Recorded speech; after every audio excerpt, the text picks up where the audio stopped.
Welcome to ANC nursing classes. तो आज इस वीडियो के अंदर डिस्कस करने वाले हैं थिंकिंग। थिंकिंग बेसिकली होती क्या है? थिंकिंग हमारी एक ब्रेन प्रोसेस होती है और इसमें क्या होता है, हम कॉन्सेप्ट बनाते हैं, प्रॉब्लम को सॉल्व करते हैं, डिसीजन लेते हैं और जो हमारी सोचने समझने की क्षमता होती है उसको हम थिंकिंग कहते हैं। तो स्टार्ट करते हैं इसकी डेफिनेशन।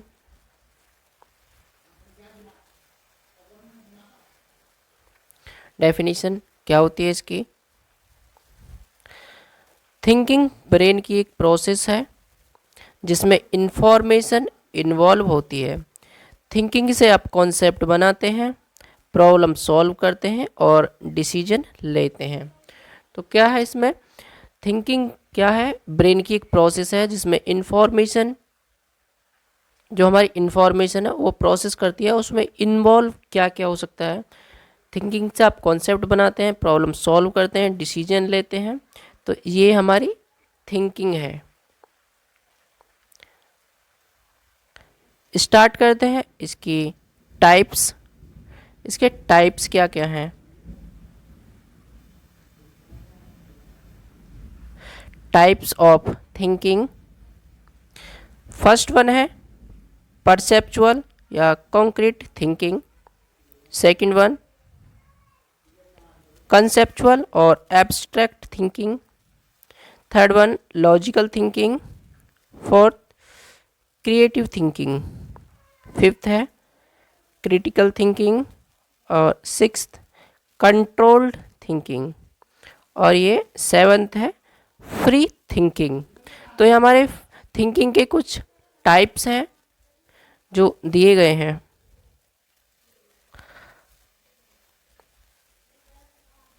अब देखते हैं परसेप्चुअल थिंकिंग। परसेप्चुअल थिंकिंग या कॉन्क्रीट थिंकिंग में क्या है और ये क्या होती है? यह थिंकिंग की सिंपल फॉर्म है। इस थिंकिंग से किसी स्टिमुलाई को परसीव किया जाता है। यह चिल्ड्रन एंड एनिमल्स में पाई जाती है। यह थिंकिंग एब्सेंस होने पर सीजोफ्रेनिया कॉज कर सकती है। ये क्या है? ये सबसे सिंपल फॉर्म है थिंकिंग की और ये अधिकतर चिल्ड्रंस में पाई जाती है और यह थिंकिंग एब्सेंस होने पर सीजोफ्रेनिया कॉज कर सकती है।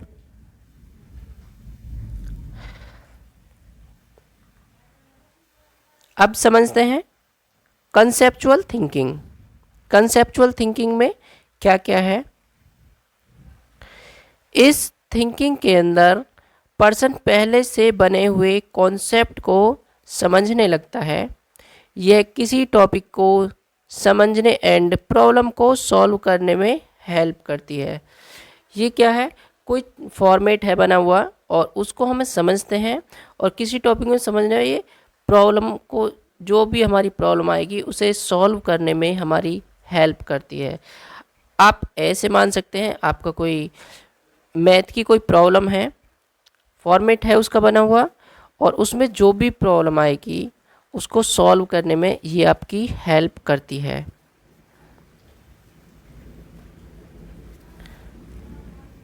अब स्टार्ट करते हैं लॉजिकल थिंकिंग। इस थिंकिंग के अंदर हम लॉजिक लगाते हैं और ये हमारी कॉग्निटिव प्रोसेस होती है और इसके अंदर क्या होगा? लॉजिक लगाकर हम अपनी प्रॉब्लम को सॉल्व करेंगे। लॉजिकल थिंकिंग के अंदर कॉम्प्लेक्स प्रॉब्लम को सॉल्व किया जाता है। यह बिहेवियर एंड कॉग्निटिव प्रोसेस को कंट्रोल में रखती है या रखता है। लॉजिकल थिंकिंग के अंदर क्या है? कॉम्प्लेक्स प्रॉब्लम है, हो सकता है मल्टीपल हमारी प्रॉब्लम हो, उनको सॉल्व किया जाएगा और जो बिहेवियर और कॉग्निटिव प्रोसेस है उसको भी ये कंट्रोल करती है। जो भी हम एबनॉर्मल बिहेव कर रहे हैं उसको ये कंट्रोल करेगी और ये हमें सिखाएगी कि हम प्रॉब्लम से कैसे बाहर निकल सकते हैं।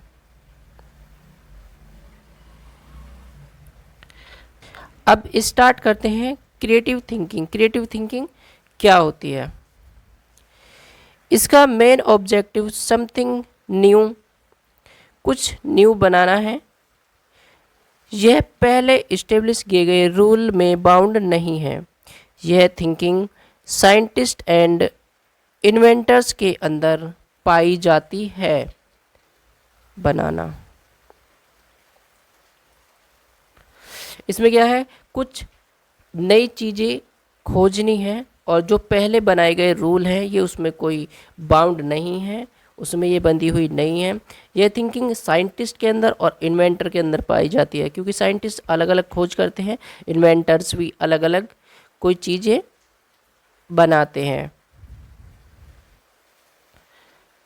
अब है critical thinking. Critical thinking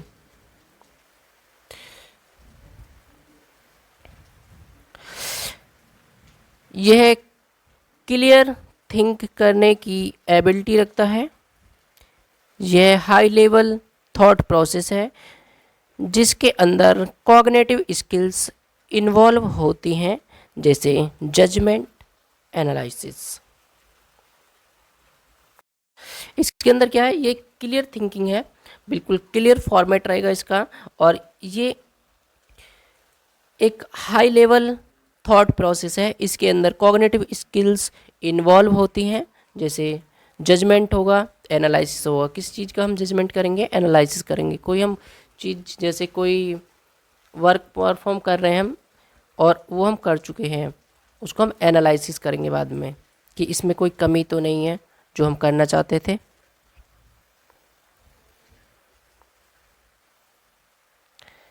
control thinking, यह रियलिटी के टच में होती है, रियलिटी के टच में है, डायरेक्टली स्पेसिफिक गोल को प्राप्त कर सकती है। Example, reasoning, problem solving, creative thinking, reasoning thinking. Reasoning thinking को स्टेप वाइज किया जाता है, यह डायरेक्ट गोल की तरफ मूव करती है। इसमें क्या है, ये रियलिटी के टच में होती है, रियलिटी बेस्ड होती है, और ये डायरेक्टली स्पेसिफिक गोल को प्राप्त करती है। जो हमारा गोल है ये उसकी तरफ हमें पुश करती है, मूव करती है, और हमें कंट्रोल करके रखती है कि ये गोल आपको अचीव करना है। जैसे इसमें रीजनिंग है, प्रॉब्लम सॉल्विंग है, क्रिएटिव थिंकिंग, रीजनिंग, और रीजनिंग थिंकिंग को स्टेप वाइज किया जाता है, यह डायरेक्ट गोल की तरफ मूव करती है।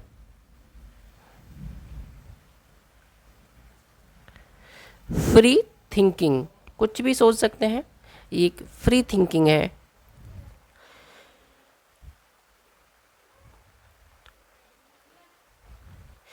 Free thinking thought process allow करती है या करता है फ्रीडम ऑफ एक्शन के लिए।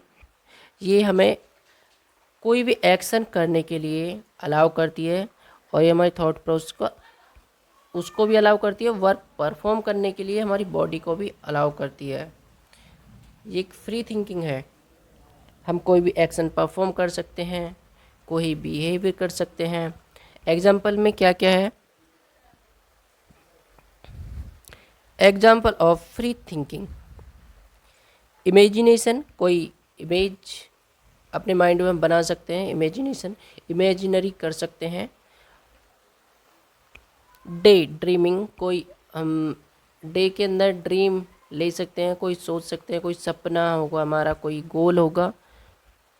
और ड्रीमिंग, कोई भी हम ड्रीमिंग बना सकते हैं, या तो हमारा गोल से रिलेटेड हो सकता है या कुछ और हो सकता है, जो भी है ये फ्री थिंकिंग है। कुछ भी सोच सकते हैं, कुछ भी करने के लिए हम अपना गोल सेट कर सकते हैं।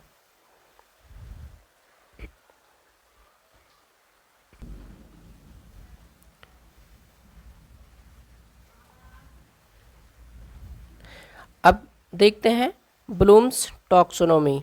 ब्लूम्स टॉक्सोनॉमी के अकॉर्डिंग लेवल ऑफ थिंकिंग क्या क्या है। Level of thinking, knowledge, knowledge से फैक्ट को जानते हैं, किसी चीज़ के बारे में नॉलेज से हम उस चीज़ के बारे में जानते हैं। कॉम्प्रीहेंसिव, कॉम्प्रीहेंसिव से फैक्ट को अंडरस्टैंड करते हैं, उस फैक्ट से हम उसको समझते हैं।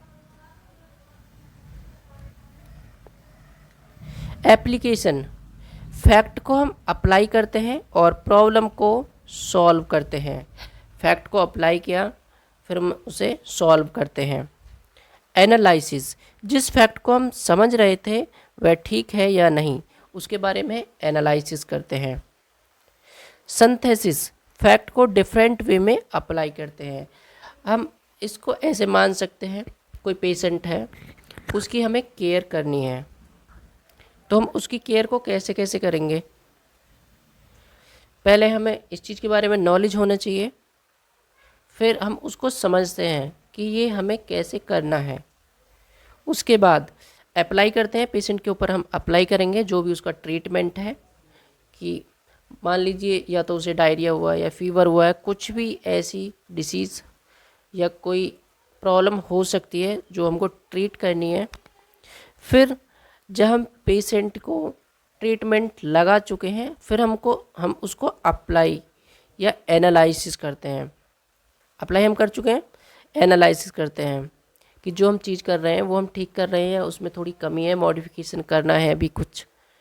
फिर उसको सिंथेसिस करते हैं, फैक्ट को डिफरेंट वे में अप्लाई करते हैं। हम सोचेंगे कि अगर मान लो लॉन्ग टर्म है कोई ट्रीटमेंट, उसको थोड़ा शॉर्ट टर्म में हम कैसे कर सकते हैं, कैसे पेशेंट को रिकवर कर सकते हैं जल्दी से जल्दी।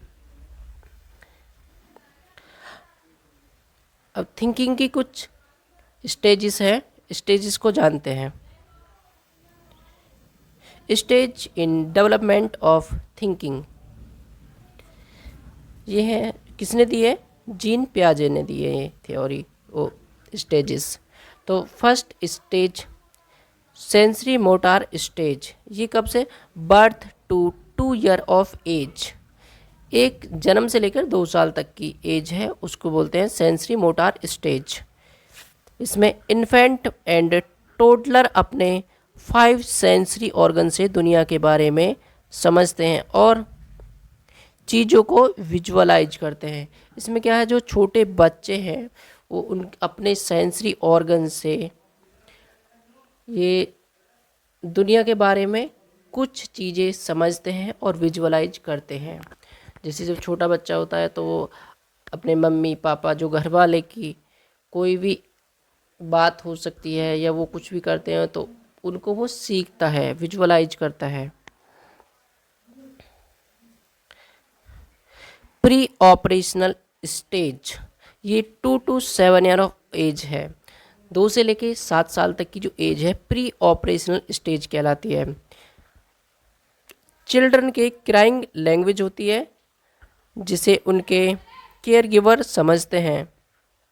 जब भी चिल्ड्रन, जैसे 2 से 7 साल के बीच का बच्चा है, उनकी रोने वाली एक लैंग्वेज होती है कि वो किस तरीक़ा से रो रहे हैं और इस तरीक़ा से रोने से हम उनको क्या दे सकते हैं। जैसे बच्चा रो रहा है कि उसको भूख लगी है या उसको डर लग रहा है या उसको प्यास लगी है या उसको दर्द है, वो किस तरीक़ा से रो रहा है, क्राइंग कर रहा है, ये उनकी एक लैंग्वेज होती है। तो इसमें एग्जाम्पल में दिखाया गया है हंगर, थ्रस्ट, पेन, ये उनकी लैंग्वेज के अंदर आते हैं एग्जाम्पल्स।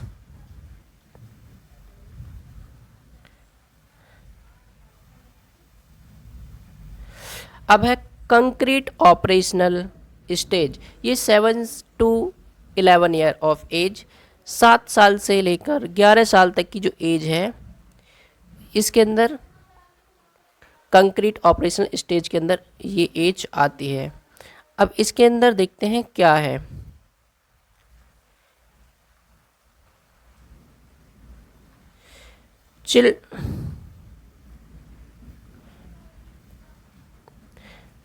चिल्ड्रन नेचर के बेसिक प्रिंसिपल को समझना स्टार्ट कर देते हैं। जैसे चिल्ड्रन है वो नेचर का जो बेसिक प्रिंसिपल्स हैं उनको समझना स्टार्ट कर देता है। जिसे उसमें क्या क्या हो सकता है, नंबर, मास हो सकता है, लेंथ हो सकती है, वेट हो सकता है। जैसे कोई भी न्यूमेरिकल्स हैं, जैसे नंबर 1 2 3 4, ये वाली चीज़ समझना स्टार्ट कर देते हैं। लेंथ है, जैसे कोई चीज़ हाइट में कैसे बढ़ती है या इसकी ये हाइट है, इसको हम लेंथ कहते हैं, या वेट है, जो भी ये चीज़ें हैं बेसिक प्रिंसिपल्स नेचर के, उनको ये स्टार्ट कर देते हैं समझना। इसके बाद है फॉर्मल ऑपरेशनल स्टेज, ये 11 से लेकर 15 साल तक की एज होती है। इसके अंदर क्या आता है, इसके अंदर चिल्ड्रन पिक्चर को देखकर आइडिया एंड थिंक करना स्टार्ट कर देते हैं। इसके अंदर क्या होगा, जो बच्चे हैं कोई भी इमेज देखेंगे और उसके बारे में अपना आइडिया और अपनी थिंकिंग करते हैं कि ये चीज़ कैसे हो सकती है। ये चीज़ें दूसरों से कंपेयर करना स्टार्ट कर देते हैं, ये फ्यूचर के बारे में थिंक करने लगते हैं। ये क्या करते हैं, पिक्चर देखी, पिक्चर के बारे में आइडिया लगाएंगे, थिंकिंग करेंगे और ये एक पिक्चर को दूसरे से कंपेयर करते हैं। फिर ये फ्यूचर के बारे में भी थिंक करने लगते हैं पिक्चर को देखकर, और अपनी जो क्रिएटिव थिंकिंग है ये उसका यूज करते हैं और जो इनकी जनरल थिंकिंग है उसका भी यूज करते हैं। तो ये थी आज की हमारी वीडियो थिंकिंग के ऊपर। आई होप ये वीडियो आपको समझ आई होगी। अगर आपको इस वीडियो के अंदर कोई भी डाउट होता है तो आप हमें कमेंट करके पूछ सकते हैं। Thanks for watching this video.